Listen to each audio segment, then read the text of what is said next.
নমস্কার বন্ধুরা, আপনাদের সবাইকে আবারও চলে এলাম আরতি রান্নাঘরে নতুন এক রেসিপি নিয়ে। আমি আজকে বানাবো পালন পনির।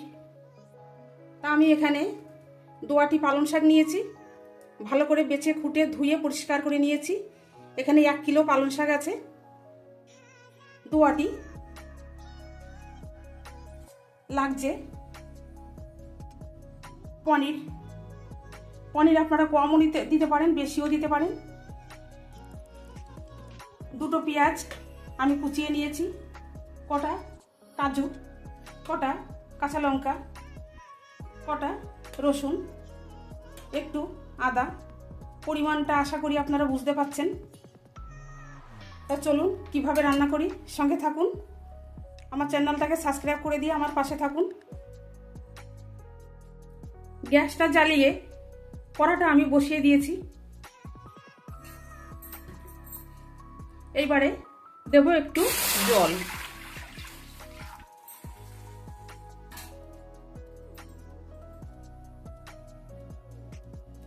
দেব একটু খাবার সোডা। খাবার সোডাটা দিলাম এই কারণে যে পালং শাকের কালারটা যাতে ফেড না হয়ে যায়। পালং শাকের কালার কিন্তু সবুজটা থাকে না, যাতে সবুজটা থাকে তার জন্য আমি এই খাবার সোডাটা দিলাম। আমি একটু কচুরি মেথি পাতা আমি একটু গরম করে নিচ্ছি, হালকা গরম করে নেব। নরম হয়ে রয়েছে তো, যাতে মুচমুচে হয়, যাতে গুঁড়ো করে দিতে পারি, তার জন্য একটু গরম করে নেব হালকা।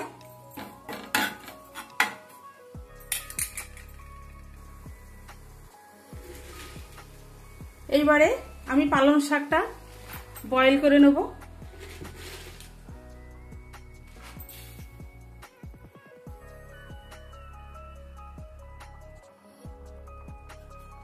এবারে আমি সমস্ত পালং শাক দিয়ে দিলাম।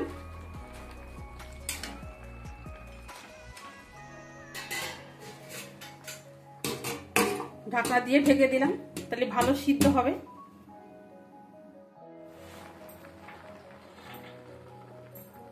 পালং শাক সিদ্ধ হচ্ছে, কটা কাজু দিয়ে দেবো।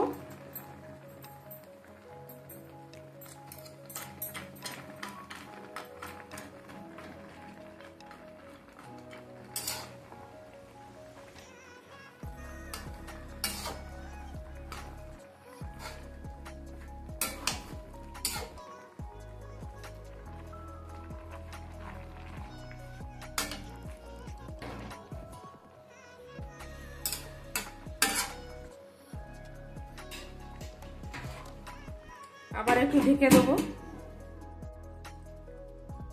পালং শাক আমার ভালো করে বয়েল হয়ে গেছে। আমি এবার ভালো করে জলটা ছেঁকে নেব।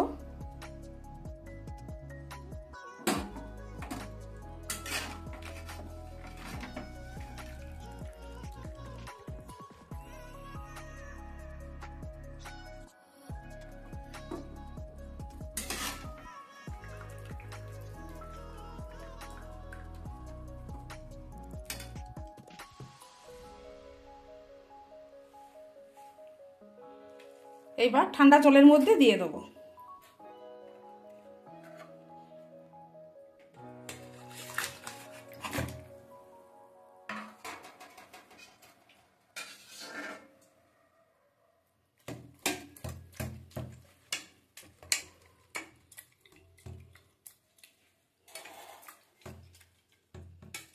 সব পালং শাক আমি ঠান্ডা জলের মধ্যে দিয়ে দিলাম।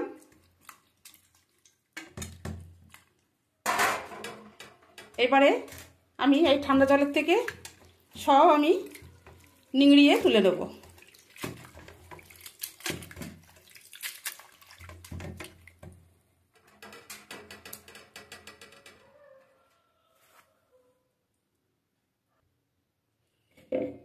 এইবারে একটা মিক্সিং জার নিলাম।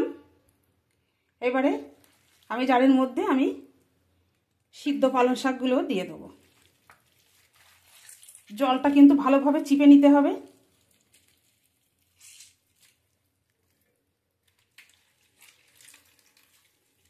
আপনারা শিলেও বেটে নিতে পারেন।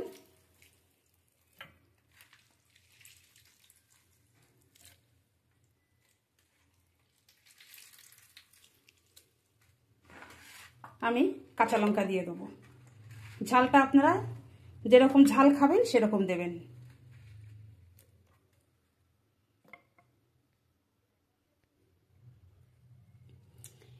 একটু লেবুর রস দিয়ে দেবো। লেবুর রসটা দিলে কালারটা কিন্তু শাকের একদম ঠিকঠাক থাকবে, সবুজ কালারটা থাকবে, তাই একটু লেবুর রস দিয়ে দিলাম, খেতেও ভালো লাগবে।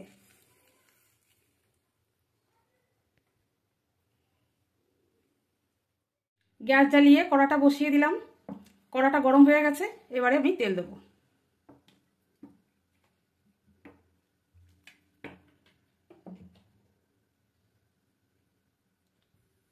তেলটা আমার গরম হয়ে গেছে। 3টে শুকনো লঙ্কা,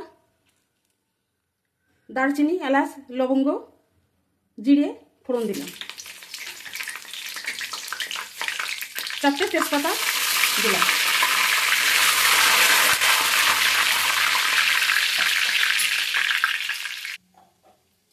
এইবারে পেঁয়াজ কুচিটা দিয়ে দিলাম।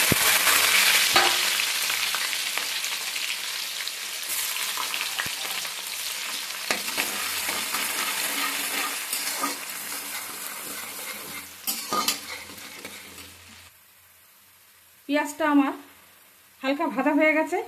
আমি আদা রসুন বেটে নিলাম, শিলে দিয়ে দিলাম।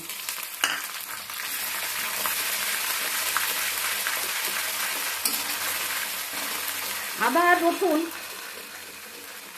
যখন ওই পালং শাক আপনার মিক্সি দিয়ে আমি ব্লেন্ড করে নিলাম, তখন ওই কাঁচা অবস্থায় দিলে কিন্তু একদম ভালো স্বাদ হয় না, কাঁচা কাঁচা গন্ধ করে। এইভাবে তেলে যদি কষে নেওয়া হয় মশলাটা, তাহলে পালং পনিরটা খেতে খুবই স্বাদ হয়। পরিমাণ মতো লবণ দিলাম। দিলাম একটু ধনিয়ার গুঁড়ো 2 চামচ মতন, দিলাম জিরের গুঁড়ো 2 চামচ, লঙ্কা 1 চামচ, কারণ আমার কাঁচা লঙ্কা দেওয়া ছিল ওই জন্য আমি অল্প করে দিলাম। দিয়ে একটু জল দিলাম, মশলাটা কষে নেব।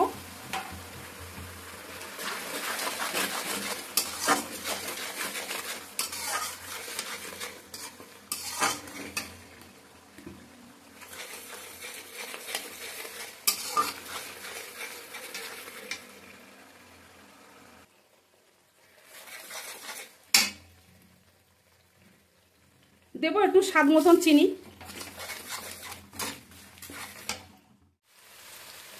দেবো একটু গরম মশলা,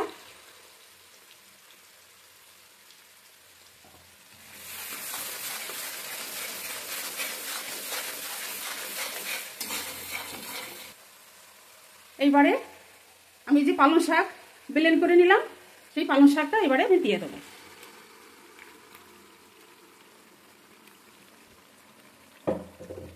কি সুন্দর কালার এসছে দেখুন।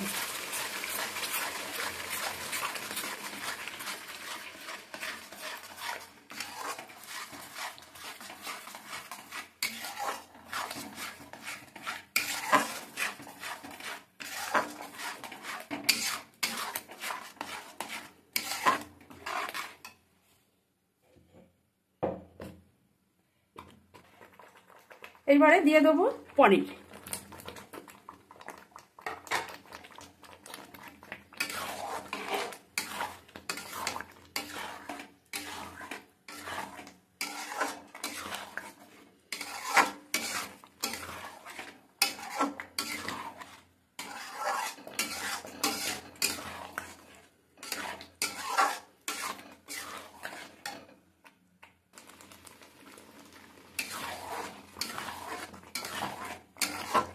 মশলার পরে পালং শাক দিয়ে আমি ভালো করে পনির দিয়ে কষে নিলাম। এইবারে আমার মিক্সিং জার ধুয়ে একটু জল দিয়ে দিলাম।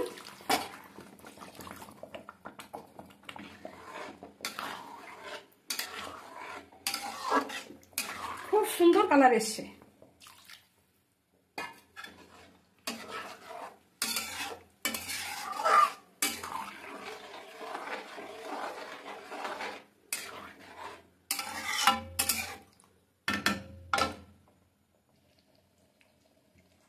এইবারে সে কচুরি মেথিটা আমি দিয়ে দিলাম গুঁড়ো করে।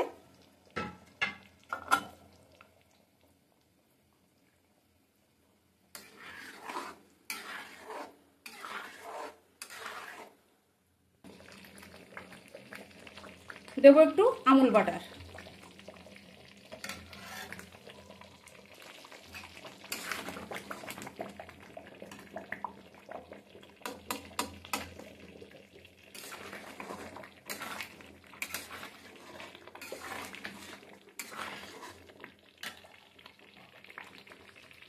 দেবো একটু গরম মশলা।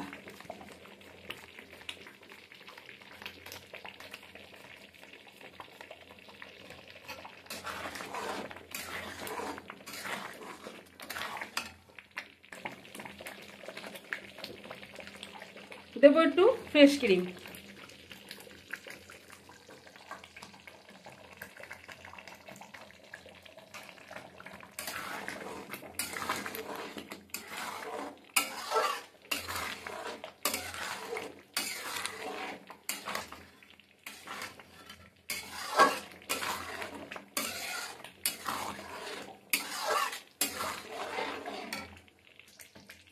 দেবো 1 চামচ ঘি।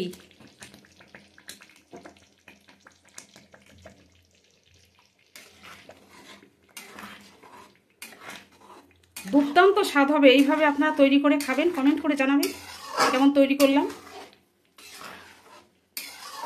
অনেকেই তো পালন পনির বানায়, তা আমিও বানালাম। দেখুন, লুচি, পরোটা, রুটি খাবেন, খুব সুন্দর লাগবে এইভাবে রান্না করে খাবেন। রেডি হয়ে গেছে।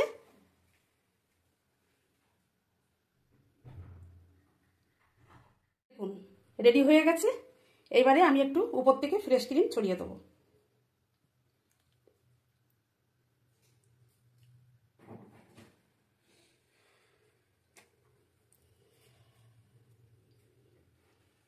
দেখুন দুর্দান্ত খেতে হবে। এইভাবে তৈরি করে আমাকে একবার বলবেন কমেন্ট করে যে কেমন তৈরি করলাম। খুব সুন্দর হবে খেতে। লাইক করবেন, শেয়ার করবেন, কমেন্ট করবেন। আমার চ্যানেলটাকে সাবস্ক্রাইব করে দিয়ে আমার পাশে থাকবেন ভালো ভালো ভিডিও পাওয়ার জন্য।